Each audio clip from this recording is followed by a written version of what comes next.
meatballs. Who's next? Nami, you're up. Thanks. Ryan, thank you so much for sharing all these tips. I've definitely learned a lot and going to take these away.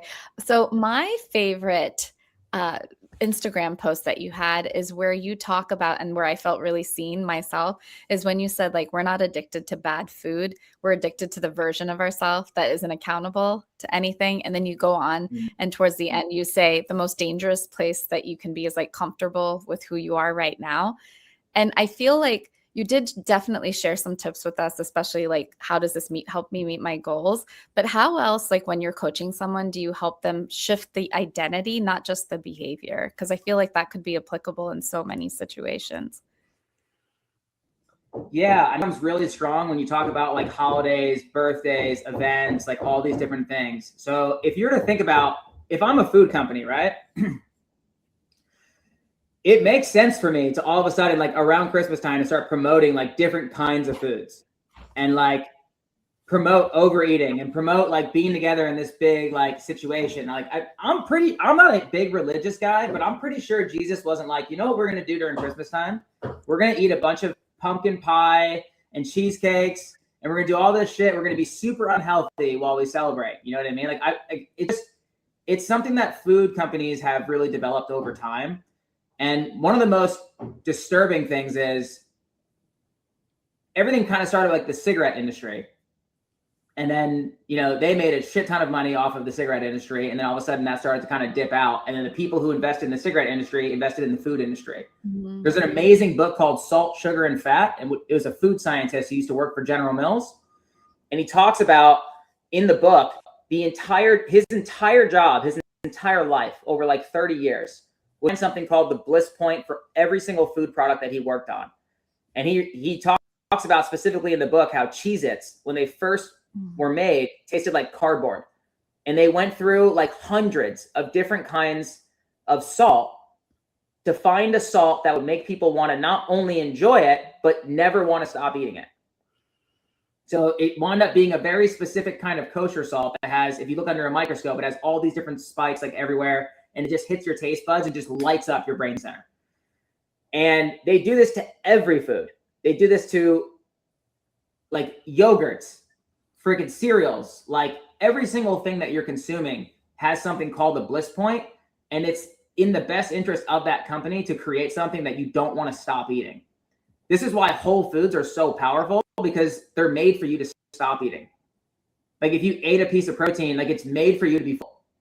But if you eat something else that was like on a shelf, it's made for you to continue to eat it for profit. And then also on top of that, the sickness that you get on top of that becomes even more profit. This is why a lot of countries don't have the same things in place as Americans, because like our whole system is fucked when it comes to health. But I try to go like that deep on stuff. Like for me, like when I start to think about bad foods, I'm like, okay, not only is this an addictive food for me, it has nothing to do with my goals. I can't stop eating it. And because of that, it's some asshole who I don't even care about more money. And then on top of that, like, it's just like, it's not even like a real thing. And I can't even control, like if I can't control, like if I actually feel like, if I eat something and I feel like, holy fuck, that was insane. Like a chocolate from Tease Candies, which is insane. We all know. I literally will just be like, I need to stop eating this because I know how powerful it is, you know? Wow. But yeah, that's like, I mean, I hope I hit your topic on that. Yeah, I feel like knowledge was what I heard, like go deeper. Like if something is not, if you're not able to shift some behaviors, then what is, you know, allowing, like what's keeping you in that identity? But there's a reason. The behavior is a societal norm though. Like think about it. If we were to all go out to dinner tonight, like all of us are like, yeah, we're gonna go out to dinner. We're all going as a group. No one thinks we're going to go, I'm going to order like a filet and I'm going to get some vegetables and this and that. Like you think like, oh, we're going to go out to dinner. Like this is an event. This is an experience. And I don't know where that came from. Do you know what I mean? Like obviously if I own the restaurant, it's going to be beneficial to me to load up your food on sugar, load it up on fat, load it up on salt so that you want to eat more of it. And it's also going to be my best interest to have the waiters drill drinks down your throat. Oh, you're not drinking tonight? Are you sure you don't want anything? Like anything else? Like, you guys want dessert? Like, yes, they're asking all these things because they want to keep selling. Like, that is what selling is. Mhm. So it's just become normalized over time. That's what you don't realize is every single thing with food, every single thing that we enjoy in our life has been normalized through just conditioning that's been compounded over and over and over again. So I feel like if you really dug deep on why you want to eat certain things in certain times, it's because it's been conditioned that way. And then until you question it, it will always become the same. So there's two things that are extremely powerful. Is your brain burns calories by making decisions that it doesn't want to make.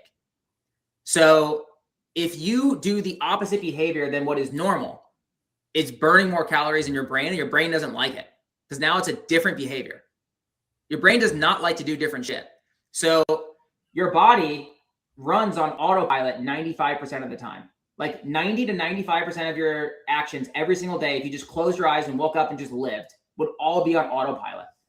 And then there's like 5%, 5 to 10% where you're like, I have to do this thing, but you don't want to.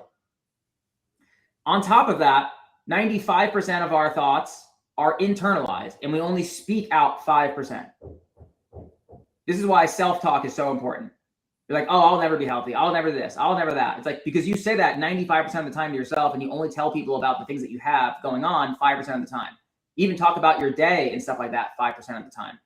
Like, actually, these are not made up numbers. This is behavioral science numbers. It's like 95% all internalized. We only talk about 5. And then also our behavior is 90% on autopilot. So yeah, it's fucking hard to change. Basically is what I'm trying to say. And you have to want it.